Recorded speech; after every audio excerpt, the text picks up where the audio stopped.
말씀을 보도록 하겠습니다. 갈라디아서 3장 6절에서 14절까지 보도록 하겠습니다. 갈라디아서 3장 6절에서 14절 하나님 말씀을 교독하도록 하겠습니다. 제가 읽고 여러분 한 절 읽고 마지막 절 함께 읽도록 하겠습니다. 하나님 말씀입니다. 아브라함이 하나님을 믿음에 그것을 그에게 의로 정하셨다 함과 같으니라.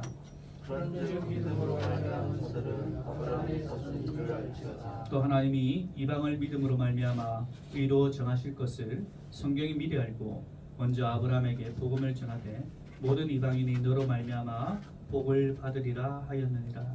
그러므로 믿음으로 말미암은 자는 믿음이 있는 아브라함과 그에게 복을 받느니라. 물은 율법 행위에 속한 자들은 저주 아래에 있나니 기록된 바 누구든지 율법책에 기록된 대로 모든 일을 항상 행하지 아니하는 자는 저주 아래에 있는 자라 하였습니다.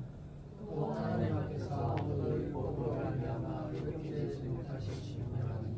이는 믿음으로 되라 하였습니다. 율법은 믿음에서 난 것이 아니니 율법을 행하는 자는 그 가운데서 살리라 하였느니라. 그리스도께서 우리를 위하여 저주를 받은 바 되사 율법의 저주에서 우리를 구원하셨으니 기록된 바 나무에 달린 자가 저주 아래에 있는 자라 하였습니다. 14장 읽겠습니다. 이는 그리스도 예수 안에서 아브라함의 복이 이방인에게 미치게 하고 또 우리로 하여금 믿음으로 말미암아 성령의 약속을 받게 하려 함이라. 아멘. 믿음 vs 율법 두 번째 시간입니다. 지난주에 첫 번째로 말씀을 드렸고 지난주는 6절에서 9절 말씀을 제가 드렸죠. 사도 바울이 아브라함을 봐라 믿음에 대해서 얘기를 하면서 믿음으로 어렵다 함을 얻게 된다라고 얘기하면서 하나 예시를 들죠. 누구 예시를 듭니까? 아브라함을 봐라. 유대인들이 그렇게 자부심을 가지고 있던 그 아브라함도 너네들이 지금 얘기하고 있는 그 율법으로 어렵다함을 얻은 사람이 아니다. 너네들이 그렇게 존경하고 있는 아브라함 봐라. 뭐 어떻게 믿음으로 어렵다함을 얻었다라고 사도 바울은 얘기를 하죠. 그리고 이 일에 대해서 성경이 미리 복음을 전했다라고 정의를 내립니다. 아브라함을 하나님께서 택하셨고 율법이 아니라 믿음으로 어렵다함을 얻게 되었다. 이것을 어떻게 설명을 하는가? 미리 성경이 미리 복음을 전했다라고 기억나십니까? 예, 라고 말씀을 드렸죠. 이 말인즉슨 하나님께서 이방인들을 어떻게 율법이 아니라 믿음으로 어렵게 하신다는 것을 아브라함을 통해 미리 보여주셨다는 겁니다. 지금 일어난 사건이 아니라 믿음으로 어렵게 되는 이 사건이 지금 사도 바울이 전하는 이때 새로 만들어진 것이 아니라 이미 미리 하나님께서 아브라함을 택하셔서 그 일을 통하여서 앞으로 모든 사람 이방인들 또한 율법이 아니라 어떤 형식이 아니라 믿음으로 어렵게 된다는 이 놀라운 사실을 성경이 미리 알고 전했다는 겁니다. 이게 복음이에요. 이 신비스럽고 놀라운 일 이미 우리에게 주어졌고 그로 인해 우리가 어렵다함을 얻었는데 이것이 다른 복이 아니라 영광스러운 복이라고 말씀을 드렸습니다. 우리에게 주어진 복, 이 영광스러운 복이 저와 여러분에 있는 줄 믿습니다. 오늘은 이제 두 번째로 10절, 12절 말씀을 보고 그리고 13절, 14절 결론 부분을 좀 살펴보도록 하겠습니다. 이렇게 얘기를 하고 난 다음에 10절을 시작함에 있어서 사도 바울은요 갈라디아인들에게 굉장히 충격적인 말을 계속 퍼붓고 있습니다. 사도 바울이 우리가 갈라디아서를 묵상을 하면서 읽어내면서 또 설교를 들으면서 통해서 사도 바울의 이 어투, 감정을 여러분 항상 느끼셔야 됩니다. 그냥 평범하지 않아요. 조곤조곤하게 얘기하고 있지 않은 느낌입니다. 굉장히 강합니다. 앞에서도 계속 이 어리석은 자들아 너네들 그래도 되겠냐. 또한 오늘 10절 말씀에 보면 충격적인 말을 합니다. 10절 한번 볼까요? 자, 우리 읽겠지만 다시 한번 읽을게요. 시작. 물은 율법 행위에 속한 자들은 저주 아래에 있나니 기록된 바 누구든지 율법책에 기록된 대로 모든 일을 행하지 아니하는 자는 저주 아래에 있는 자라.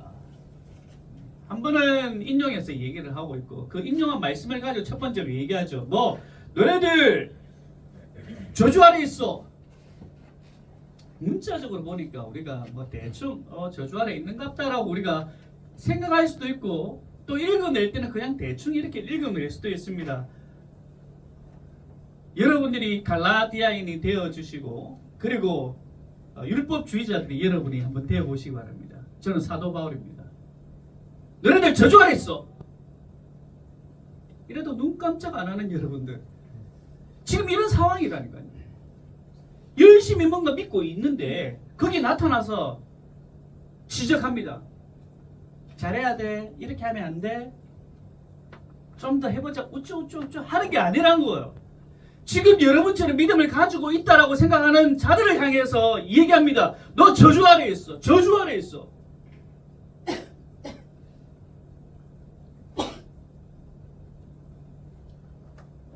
단순한 비난 정도가 아니에요. 사도 바울이 갈라디아 교회 때 인들을 향해서 단순하게 비난 정도의 말이 아닙니다.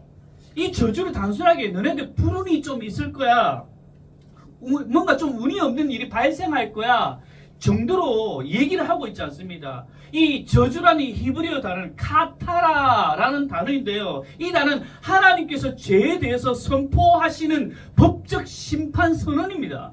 법적 심판입니다. 어떤 그냥 가볍게 여기는 너 좀 불행이 있을 거야, 아니면 너 요렇게 하면 다시 달라질 거야, 이 정도의 어떤 비난이 아니란 겁니다. 땅땅땅 법적 심판입니다. 하나님과의 관계의 단절, 하나님으로부터 버림받은 상태를 얘기하는 것이 너 저주 아래 있다 이거예요. 여러분 보세요. 그들은 하나님과 날마다 가까이 하루에 3번 기도를 하고 할례를 행하고, 그들이 정한 어떤 율법 아래서 체계적으로 뭔가 열심히 행했던 자들을 향해서 세상과 가까이 간 사람들이 아니에요. 날마다 하나님과 가까이 간 그 자들을 향해서 뭐라고 얘기하느냐. 너네들 하나님과 단절의 상태야. 이게 저주예요. 너네들 저주 아래 있는 거야. 충격적이죠. 충격적입니다.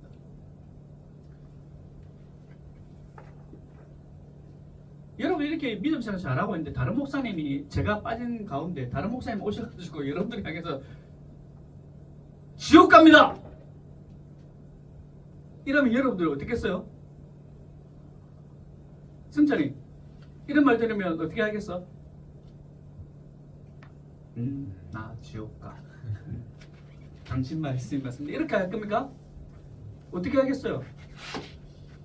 왜 저런 말씀을 하시지 않고 곰곰이 생각해 볼까? 엄청 일어나가서 당신이 뭐냐고? 어? 당신이 뭐냐고? 목사면 다야? 뭐 이렇게 하지는 않겠죠. 지금 상태가, 지금 우리가 가볍게 얘기해서는 안 되는 사도 바울이 지금 얘기를 하고 있는 거예요. 뭔가 잘 믿고 있는 것 같은데 우리는 우리대로 지금 행하고 있는데 그런 사람들을 향해서 지금 퍼붓고 있는 상황입니다. 이게 바로 저주라는 거예요. 저주.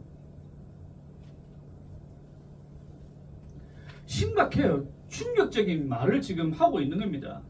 이제 그 대상이 누구인가? 오늘 성경에서는 율법 행위에 속한 자들이라고 한정하고 있습니다. 모두 다가 저주 아래 있는 것이 아니라 뭐라고요? 율법 행위에 속한 자들이 저주 아래 있다고 얘기합니다. 한정적으로 지금 얘기하고 있습니다. 됐나요?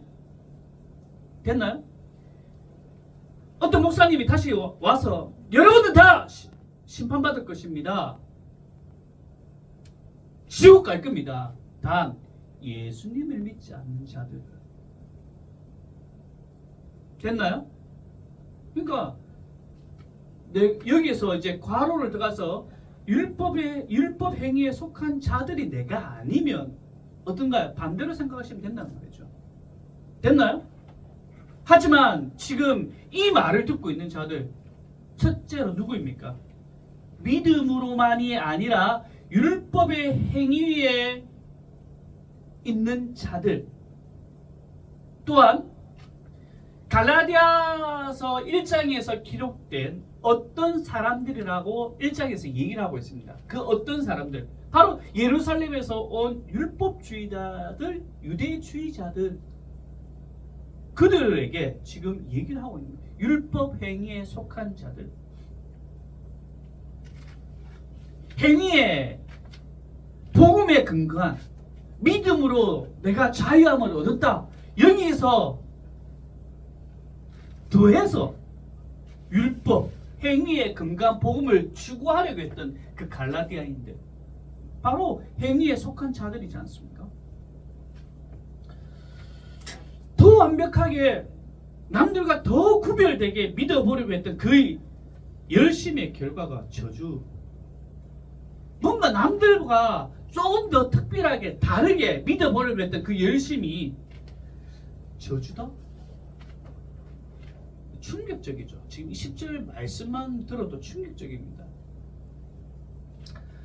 그래서 우리는 여러분들 바르게 믿는 것 정말 중요합니다. 또한 바른 방향으로 우리가 가고 있는가 너무나도 중요합니다. 맞나요? 그러니까 우리가 교회를 이렇게 다니고 있어요. 우리가 예수님을 믿고 있습니다. 매주일 말씀을 들음을 통해서 끊임없이 점검을 해나가야 됩니다. 내 믿음을 점검해 나가야 됩니다. 뿐만 아니라 저 목사님 오늘 바르게 정말 설교를 하고 있는가 점검하셔야 됩니다. 왜냐하면 사람은요 타락했거든요. 타락한 우리의 본성이 끊임없이 타락의 방향으로 우리 자꾸만 끌고 가려고 해요. 그것이 앉아있는 여러분 뿐만 아니라 서있는 이 목사까지도 끊임없이 그래서 이 강단을 통해서 하나님 말씀보다는 자기의 생각, 더 나아가서 다른 그릇된 말씀으로 인도하려고 하는 모습도 있잖아요.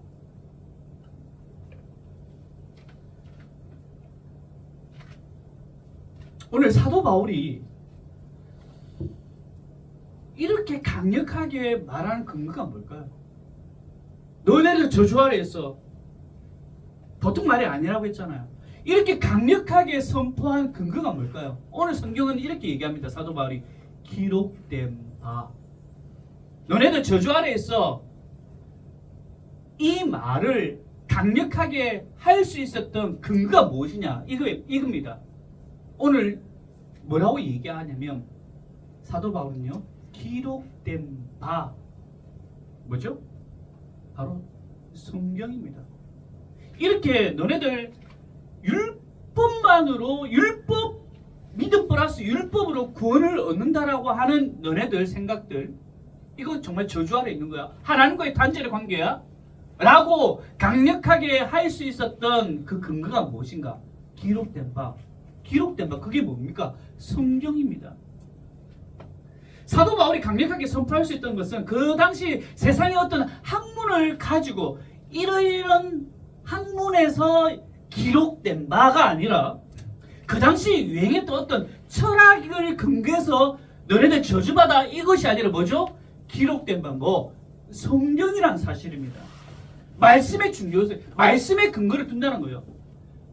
사도 바울이 그렇게 얘기할 수 있던 것은 바로 말씀입니다. 성경입니다. 하나님 말씀입니다. 우리가 살아가면서 우리는요 말씀보다는 어떤 권 있는 학자의 말에 더 귀를 기울여요. 사실 그런 모습이 저와 여러분 가운데 있지 않나요? 성경에 드러난 어떤 진리를 더 가치 있게 여기기보다 세상의 논리에 더 앞서는 게 사실 우리들의 삶이잖아요. 하나님께서 이렇게 하셨어. 하나님께서 이렇게 하셨어. 안식일을 기억하여 거룩히 지켜라. 하나님께서 이렇게 말씀했음에도 불구하고 우리는 그렇지 않잖아요.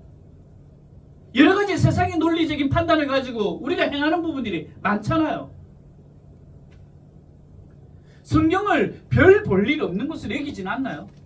우리가 교회를 다니고 있습니다. 예수님 믿고 있습니다. 그럼에도 불구하고 성경을 가장 가치 있는 것으로 여기십니까?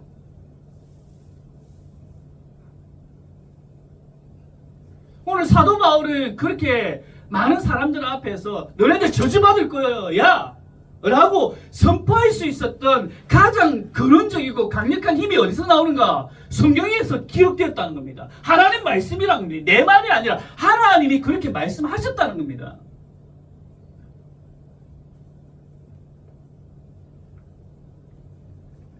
조나단 에드워드 청교도 학자입니다. 이렇게 얘기합니다.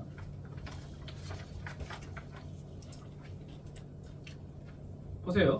마귀는 하나님께서 위대하고 영원한 법칙으로 주신 거룩한 말씀 성경이죠. 말씀에 사람들이 호의를 갖게끔 놔두지 않을 것이다. 맞나요?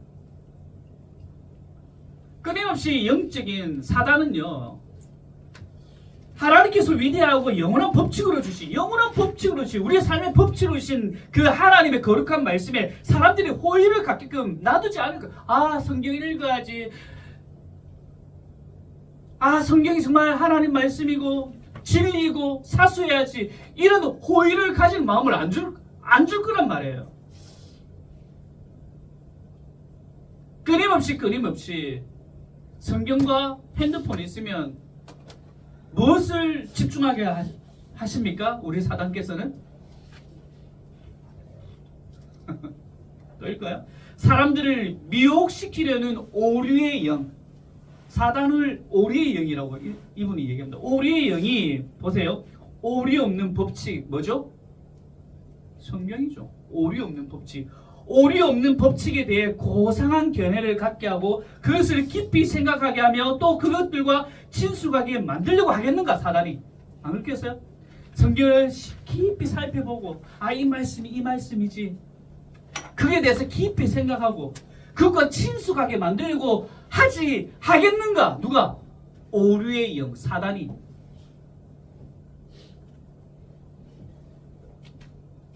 여러분 일주일 삶을 한번 돌아보시기 바랍니다. 여러분은 하나님의 영, 하나님의 사람, 하나님 백성으로 살아가는 사람들인데 지금 누구의 영을 받들어 여러분이 살았습니까? 끊임없이 사단은요, 여러분의 순간순간의 삶을 뒤집어 엎으려고 하고 있습니다. 오류라니까, 오류의 영이라니까. 볼까요? 마귀는 거룩한 책, 성경에 대해 늘 무서운 악의와 적개심을 보여도 당연하죠.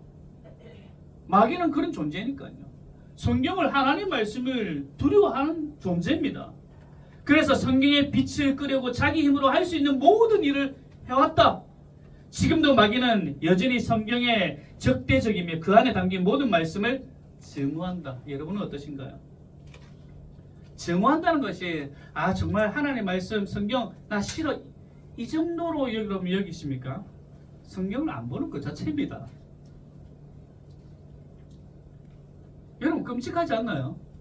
여러분들이 하나님의 영으로 이끌림 받아 살았나 아니면 오류의 영 사단의 영으로 여러분 살았는가? 여러분 회개하셔야 됩니다. 무엇에 우리가 근거를 두며 살아가는가? 사도 바울이 이렇게 너희를 저주받아 우리가 이 땅 가운데 살아가면서 세상의 빛과 소금으로 살아가야 된다고 얘기를 하는데 여러분이 담대하지 못하는 이유가 무엇인가? 여러분의 행동이 거침인 이유가 무엇인가? 그렇게 살아가는 힘없이 살아가는 이유가 무엇인가? 우리가 누구의 영으로 살았는가? 내가 예수님 믿다고 하지만은 여러분을 이끄는 영은 도대체 어떤 영인가? 한번 우리가 살펴보자는 겁니다.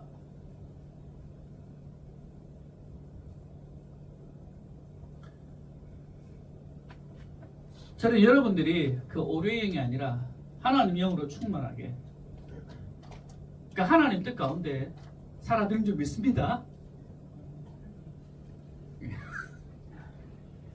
찔림 있죠?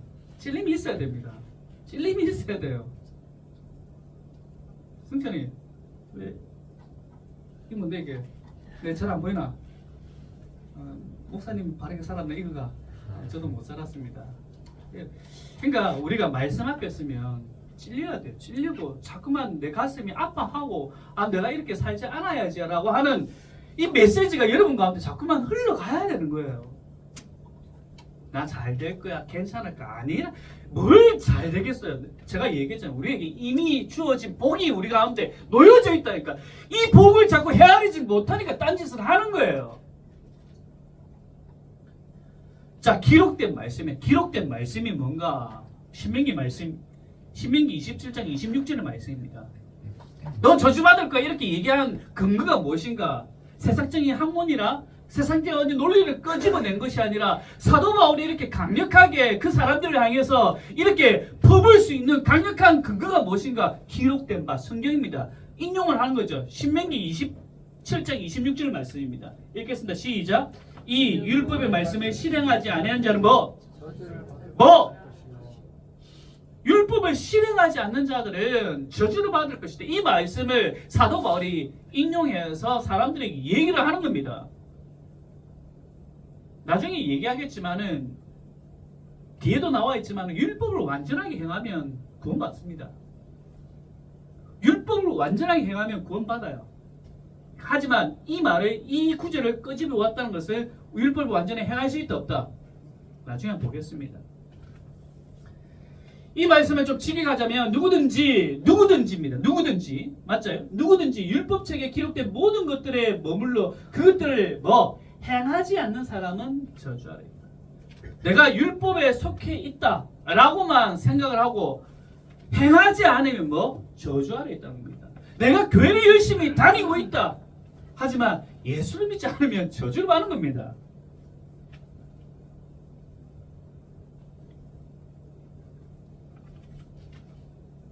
내가 어디 지금 속해 있는 것이 중요한 게 아닙니다. 믿는 것이 중요한 겁니다. 내가 어느 교회에 속해 있다 이걸로서 내가 구원을 받다 착각하지 마십시오. 내가 어떤 직분을 가지고 착각하지 마. 그 안에 속해 있는 것이 아니라 그 안에 속해 있으면서 내가 완전하게 행하고 있는가? 내가 완전한 믿음이 있는가? 그것이 중요하다는 겁니다.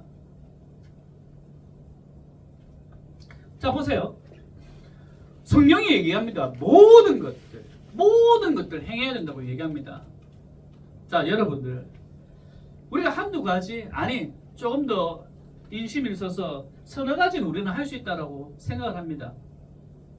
한두 가지 아니라 서너 가지 정도는 할 수 있다고 생각합니다. 하지만 성경이 얘기합니다.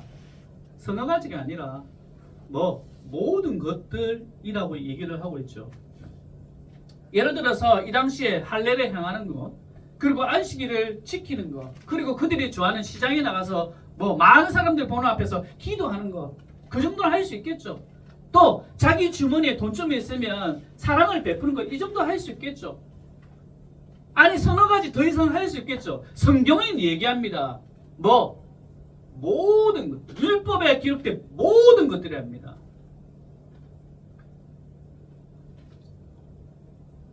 조금 더 볼까요 우리가? 십계명 한번 봅시다. 이제 여러분들 한번 봅시다. 십계명 1계명 시작.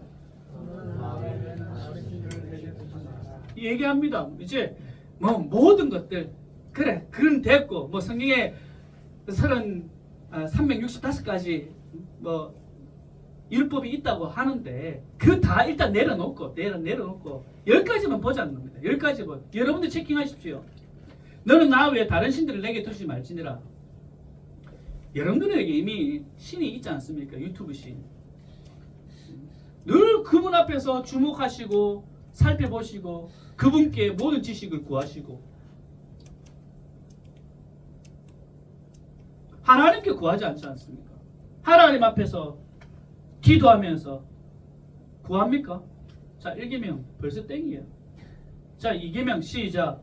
너를 위하여 새긴 상을 만들지 말고 또 위로하는 것이나 그 땅에 있는 것이나 땅 아래 물속에 있는 것에 어떤 상으로 만들지 말며 그것들에게 절하지 말며 그것들을 숨기지 말라. 여러분들의 우상 자녀, 부모들 자녀, 어쨌든 자녀 잘 되면 되는 거야. 이거 우상이죠 우상. 돈.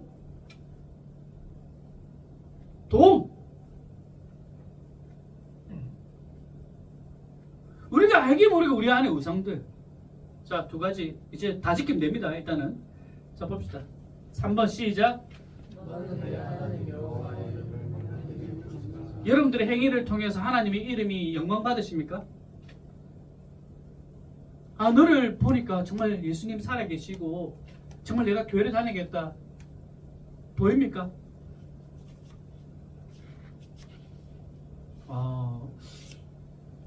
저 사람 교회 다닌다는데 와 내가 아는 교인이랑 다른데 요즘 바뀌었나 교리가? 자, 4번. 안식일을 기록하여 우리가 주일을 어떻게 보내는가? 어떻게 섬기는가? 장난 아니죠. 자, 5번. 내 부모를 공경하라.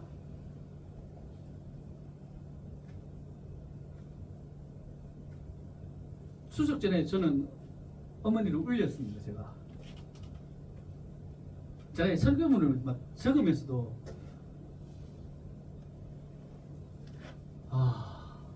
추석 전에 어머니가 기도하면서 우는 거 봤는데 저하고 통화하면서 우는 거는 탄식을 하며 울었습니다. 예. 아들이 뭘 그리 잘못을 했는지. 6번. 이 살인한 사람 아무도 없죠. 거기 까딱까딱 거리지 마시 바랍니다. 예수님께서 어떻게 살인을 해서 설명하는지 모르십니까? 싫어하는 사람 미쳐 죽겠어 그냥. 나 지금 몇 명 죽였는지 모르겠어. 아니 지금도 죽이고 있어요.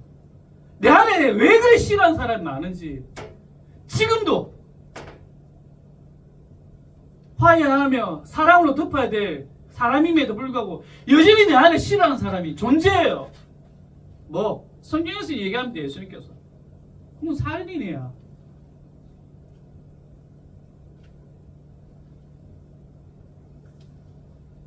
아프지만 더 봅시다. 7. 우리 젊은 애들, 젊은 사람뿐만 아니죠. 특별히 남성들.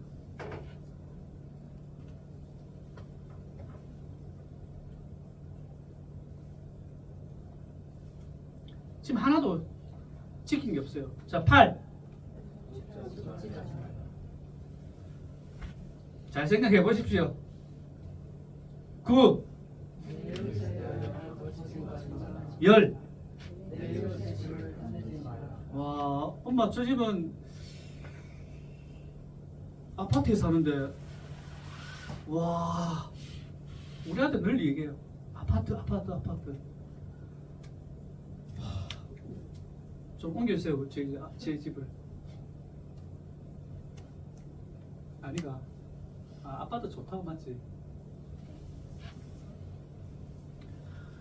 우리가 10가지씩은 성경에 나타나는 365가지 한번 다 우리가 한번 볼까요? 우리 몇 개 지키고 있는지.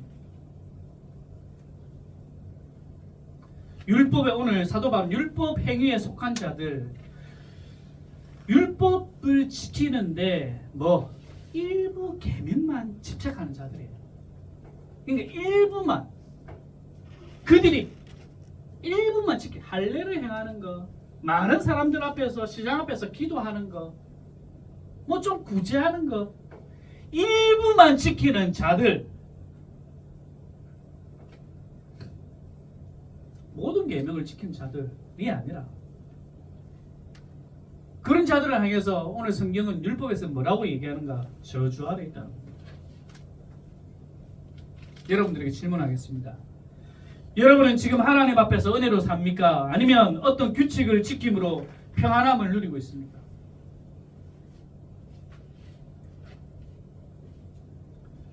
주일 예배를 출석 체크로 여기지 않습니까? 헌금을 감사와 기쁨보다는 뭔가 해야만 한다고 하는 그런 의무로만 하고 있지는 않습니까? 성경적인 원리보다는 교회의 어떤 권위나 전통이나 규율을 우선시 여기고 있지는 않습니까? 또 여러분에게 질문하겠습니다. 여러분의 삶 가운데 은혜와 자유 가운데 머물고 있습니까? 아니면 정죄하고 두려움 가운데 여러분이 있습니까?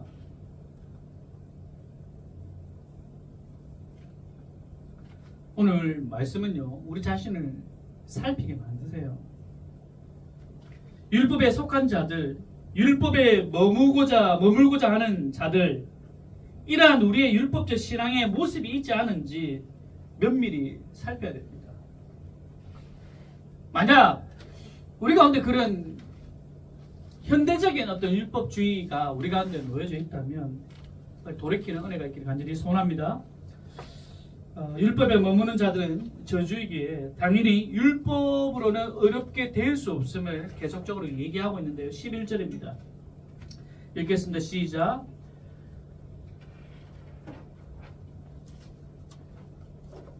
그 다음 절. 네, 읽읍니다. 시작. 또 하나님 앞에서 아무도 율법으로 말미암아 의롭게 되지 못할 것이 분명하니 이는 의인의 믿음으로 말미암아 살리라 하였습니다. 사도 바울은 다시 율법이 아니라 믿음으로 의롭다함을 얻는다라고 강력하게 주장하는 근거가 무엇인가 하니 바로 성경입니다. 하나님께서 말씀하신 하박국 선지서의 말씀을 가지고 인용합니다. 믿음으로 살리라. 우리가 많이 알잖아요. 믿음으로 우리는 의롭게 된다. 이 말씀이 하박국 선지자가 얘기했던 말씀입니다. 하박국 2장 4절 한번 봅시다. 시작. 보라, 그의 마음은 교만하며 그 속에서 정직하지 못하나 의인은 믿음으로 말미암아 살리라. 이 하박국 선지자, 그 유다가 바벨론에 의해서 멸망할 위기에 놓여져 있을 때 하박국 선지자가 하박국의 그런 상황입니다. 유다가 이제 바벨론에게 멸망한 그런 상황이에요. 하박국 선지자가 외칩니다. 정말 하나님 살아계십니까?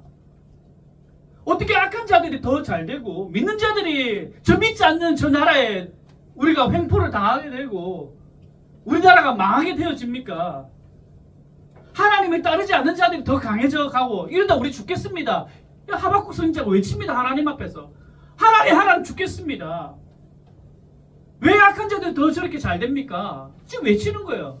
그 외침 가운데 하나님께서 하박국 선지자에게 얘기를 합니다. 의인은 믿음으로 말미암아 산다라고 얘기합니다.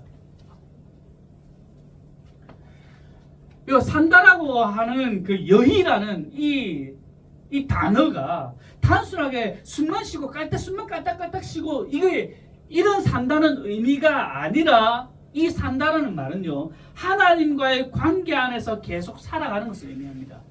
우리가 산다는 것은 그냥 숨이 깔딱깔딱 그냥 있는 거기서 사는 것이 아니라 하나님과의 관계 안에서 계속 살아가는 것을 산다라는 의미입니다. 이렇게 살아가게끔 하는 것이 있는데 바로 믿음이라는 거죠. 우리가 살아갈 수 있잖아요. 그냥 살잖아. 근데 참된 삶은 무엇인가 하니 믿음으로 사는 겁니다.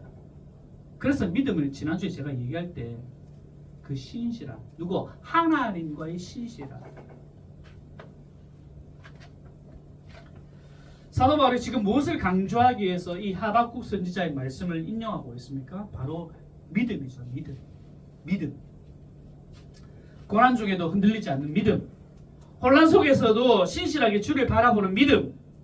어떤 결과로서의 믿음이 아니라 우리의 삶 과정 속에서 예수의 흔적을 남기는 믿음. 하나님을 신실히 여기는 그 믿음.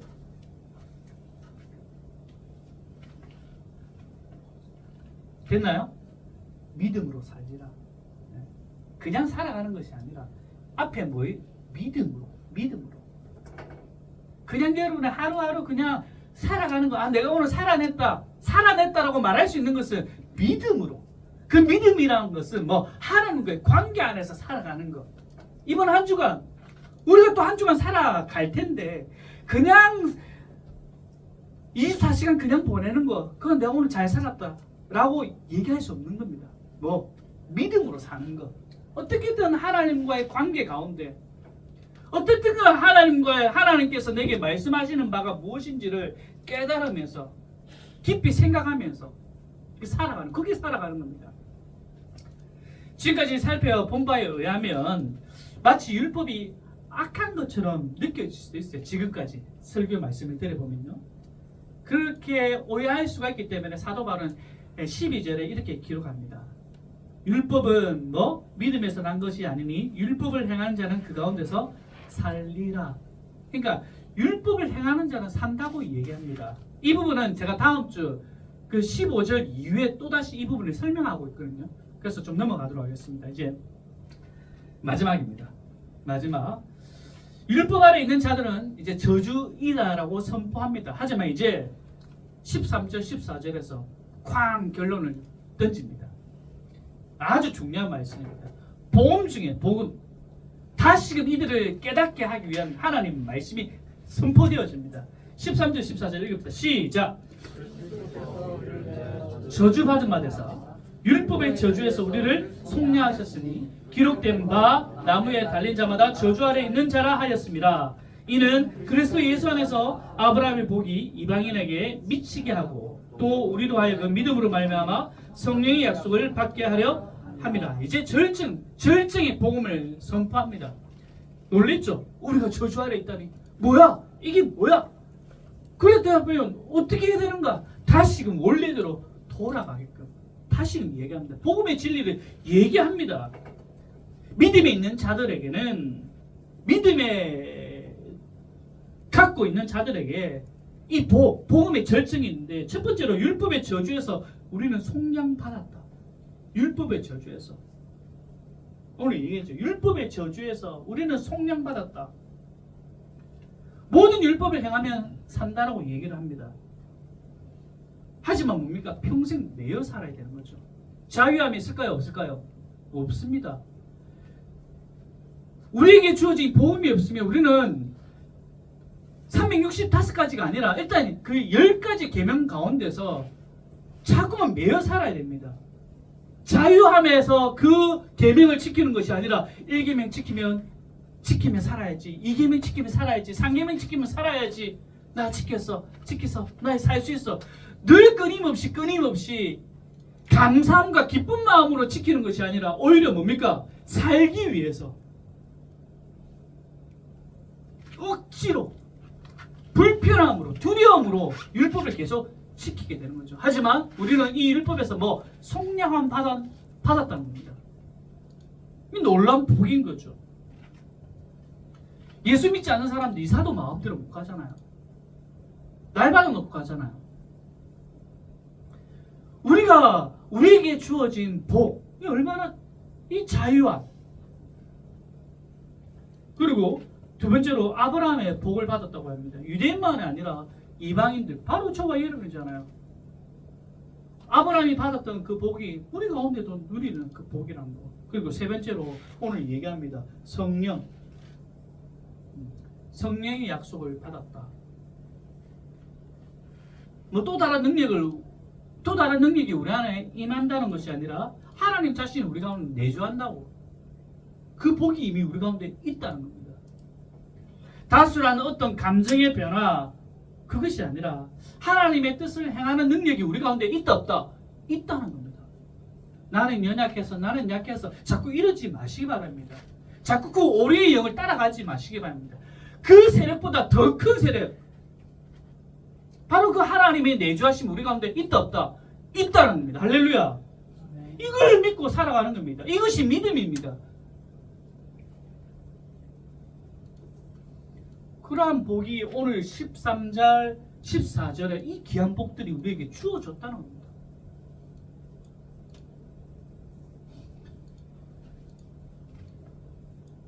율법이 아니라 믿음으로.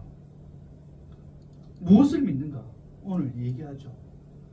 그리스도께서 행하신 일, 그리스도께서 우리를 위하여 저주를 받은 죽으셨다. 율법을 제수해 우리를 속량하시고 그분께서는 나무에 달려 죽으셨다. 왜 죽으셨는가? 알잖아요. 이미 이들은 복음을 들었기 때문에. 왜 죽으셨는가? 우리의 죄 때문에. 이것을 믿는가 합니다. 믿는가? 이게 복음이라는 거죠. 이것을 믿음을 통해서 우리는 자유함을 얻었다. 이 십자가의 대속의 사건, 예수 그리스도의 죽으심 사건 뿐만 아니라 부활하신 그 예수 그리스도.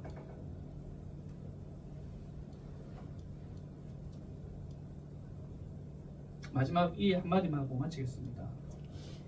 대신 죽으심.